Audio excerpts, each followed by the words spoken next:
Bienvenue à toi dans cette vidéo dans laquelle je vais t'expliquer très simplement, très basiquement, avec des étapes simples à mettre en place, comment tu peux avoir tes 1000 premiers abonnés Instagram. Et je te parle pas de l'abonné de merde, je te parle vraiment de l'abonné qualifié. Celui qui va venir répondre à tes stories, qui va partager tes posts quand tu le demandes, qui va liker toutes tes photos et qui va regarder tes réels en boucle et en boucle. Je te parle de ce type-là d'abonnés et dans cette vidéo, je t'explique comment avoir tes 1000 premiers. Mais juste avant de te donner le premier conseil, petit rappel, ici on parle bien de qualité d'abonnés et pas de quantité. Avoir des abonnés au final, c'est pas si compliqué, tu peux même en acheter pour une poignée d'euros, tu peux en gagner facilement avec un jeu concours, tu peux faire du follow and follow en masse et tu les auras tes 1000 abonnés. Mais ce que je t'invite à faire, c'est vraiment essayer de toujours tout au long de cette vidéo et tout au long du temps que tu vas prendre pour développer ton compte Instagram, garder en tête qu'il faut toujours privilégier la qualité à la quantité. Pourquoi? Sur Instagram, la stat la plus importante, ce qui définit que tes comptes sont mis en avant ou non, que tes posts sont mis en avant ou non, c'est l'engagement.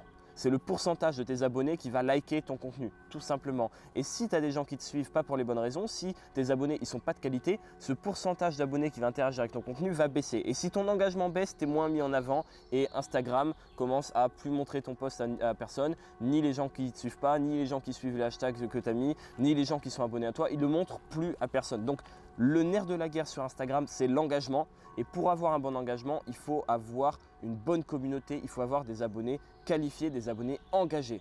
Donc, je vais te donner des conseils concrets, ne t'inquiète pas, pour avoir ces 1000 premiers abonnés. Mais avant ça, garde bien en tête qualité avant la quantité tout le temps. Donc grosso modo, ça va se dérouler en 6 conseils. Ne t'inquiète pas, ça va être très simple à suivre. Et le premier, c'est de viser petit.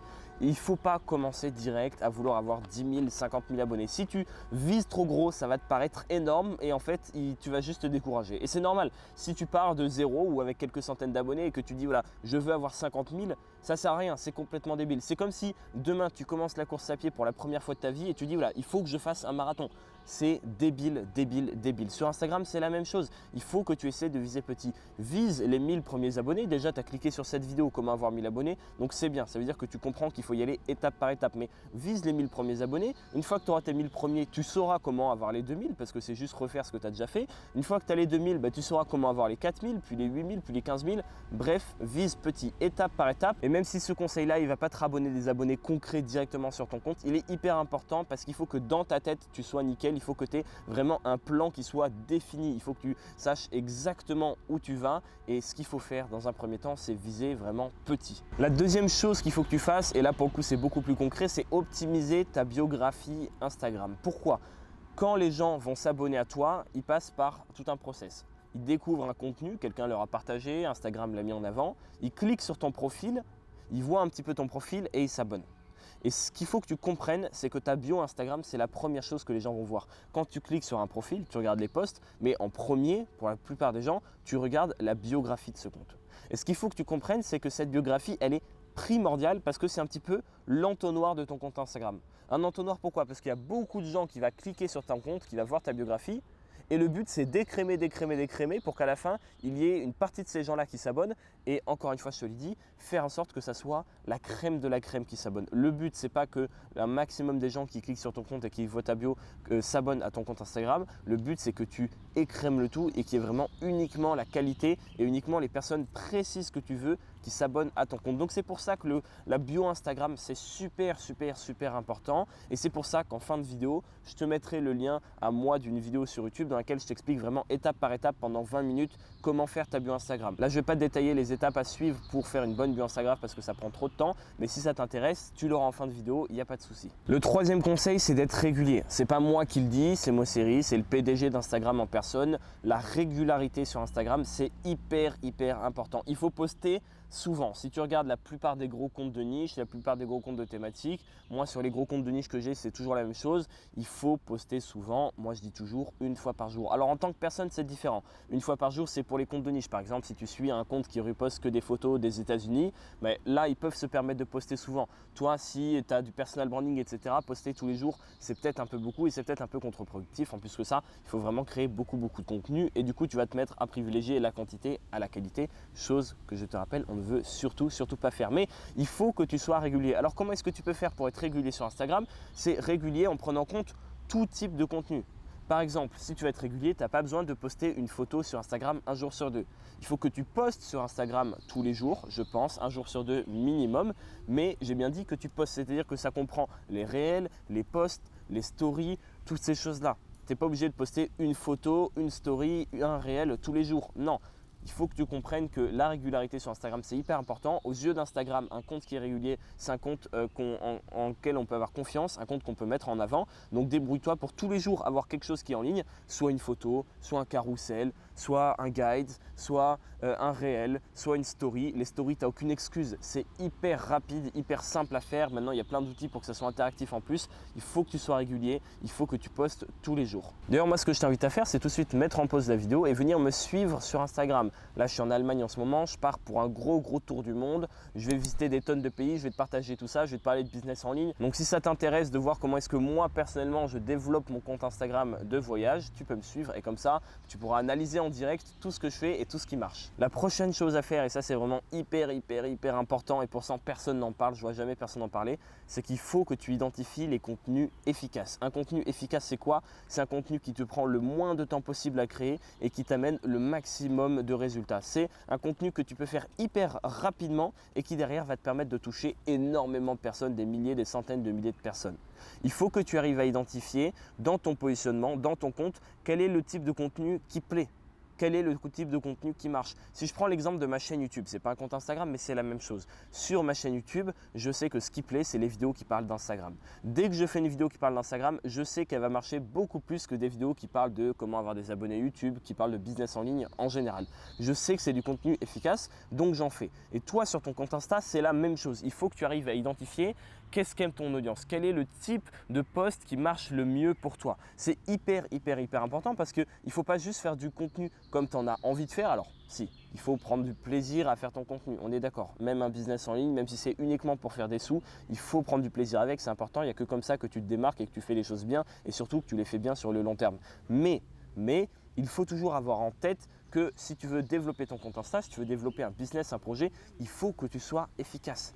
Et il faut que tu trouves le type de contenu qui est efficace pour toi. Qu'est-ce qui, sur ton compte, marche le mieux? Qu'est-ce que les gens aiment le plus? Il faut que tu identifies ce type de post et que tu le fasses encore et encore. Avec ça déjà, tu as le bon mindset, tu as la bonne vision, tu as un bon plan et surtout, tu es fort sur les bases. La bio Instagram par exemple, c'est hyper important d'optimiser. Peu de gens le font et pourtant c'est la base. Mais maintenant, tu vas me dire concrètement, Louis, tu es bien mignon, comment je fais pour gagner des abonnés? Alors, il y a deux choses que tu peux faire.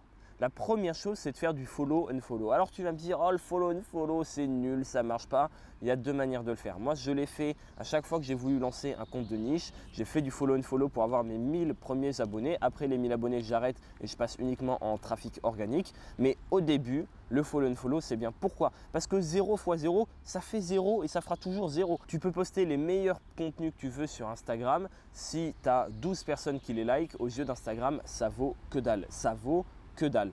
Donc, il faut que tu aies au moins quelques centaines de personnes qui interagissent avec ton contenu pour qu'Instagram se dise « Ah tiens, il y a du contenu qui plaît et ça plaît à assez grande échelle pour lui faire confiance. Je vais voir, je vais tester, je vais le mettre un peu plus en avant. » C'est vraiment comme ça qu'ils réfléchissent. Donc, il faut que tu fasses du follow and follow pour avoir peut-être tes 500 premiers abonnés. Tu peux même continuer jusqu'aux 1000. Alors, comment tu fais? Stratégie très simple.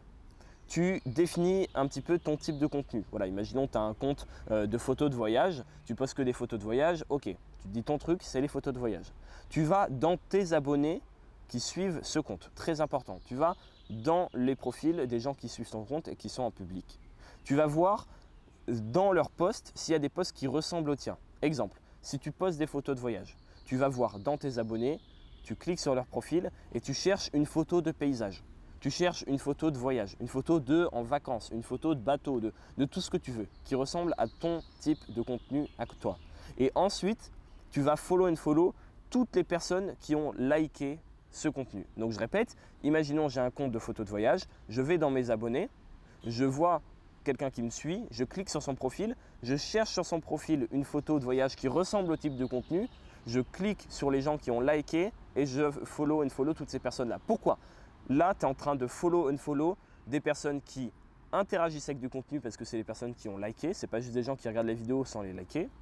des personnes qui aiment le même type de contenu que ce que tu vas proposer, parce que tu as été chercher le même type de contenu que ce que tu proposes. Et troisièmement, et encore plus important, c'est ce qui fait toute la différence, quand ces personnes-là vont cliquer sur ton compte en mode « Ah tiens, cette personne m'a suivi », elles vont voir « suivi par nanana ».